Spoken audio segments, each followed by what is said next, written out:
सभी को सादर जय हिंद। मेरा नाम आयुष जैन है, मैं शासकीय प्रथम वर्ष में अध्ययन करता हूँ और मैं यहाँ आप सभी के समक्ष कविता प्रस्तुत करने आया हूँ। उससे पूर्व हमारे भारत का एक महान ग्रंथ है विश्वलोचन कोश, जिसके रचयिता आचार्य धरसिंह स्वामी हैं। उन्होंने बहुत सुंदर छंद राष्ट्र के प्रति लिखा है। ये आरोप लगाया जाता है कि जो प्राचीन कवि होते थे वो मात्र धार्मिक परिस्थितियों में नहीं जमते थे, उनके जीवन में राष्ट्र के प्रति भी, राष्ट्र के हित के लिए भी बहुत सारी बातें होती थी जो वो राजाओं को संबोधित करते थे कि राष्ट्र कैसा होना चाहिए, राज्य कैसा होना चाहिए। तो एक आचार्य धरसिंह स्वामी का मैं श्लोक बोलना चाहूंगा। सर्वप्रथम, भारतम मे प्रियम राष्ट्रम, भारतम हितकारिकम, भारताय नमस्तुभ्यं, यत्र मे पूर्वजा स्थिता।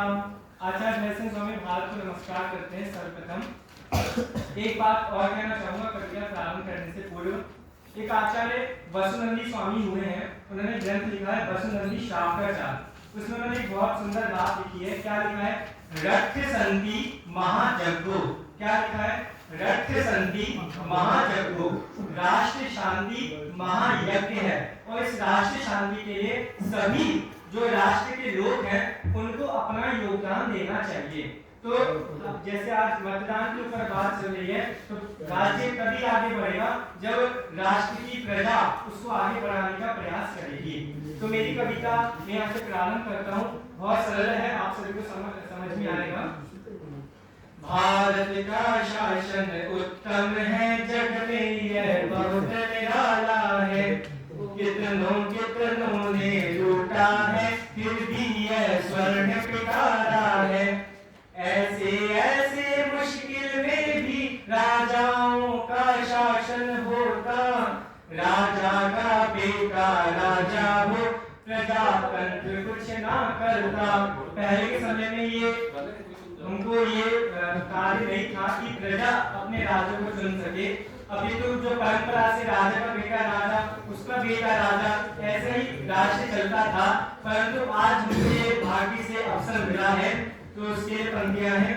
पर आज खुशी की बात, अरे भारतीय प्रजा तंत्र बनसा, अन्याय से बचने हेतु जनता को यह अधिकार दिया। अवसर यह उत्तम पाते हो, फिर भी मतदान नहीं देते। जो मतदान नहीं करते हैं उनके लिए मैंने लिखा है, अवसर यह उत्तम पाते हो, फिर भी मतदान नहीं देते। चुल्लू भर पानी में डूबो, भारत को घेर यही करते। चुल्लू भर पानी में डूबो, भारत को घेर यही करते। भारत वर्षों के कृत्यों से इतिहास की छाती चौड़ी हो।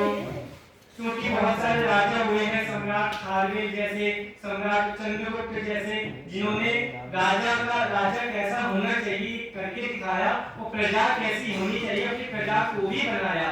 तो मैंने उनका नाम लिया है। भारत वर्षों के कृत्यों से इतिहास की छाती चौड़ी हो। चंद्रगुप्त राजा जैसे भारत की प्रजा की अद्भुत हो। बस आज प्रतिज्ञा ले लो तुम, मतदान हमें तो देना है। मरुस्थल इस भारत को अब तो खुशहाली से ही भरना है। मरुस्थल इस भारत को अब तो खुशहाली से ही भरना है। इस प्रकार की कविता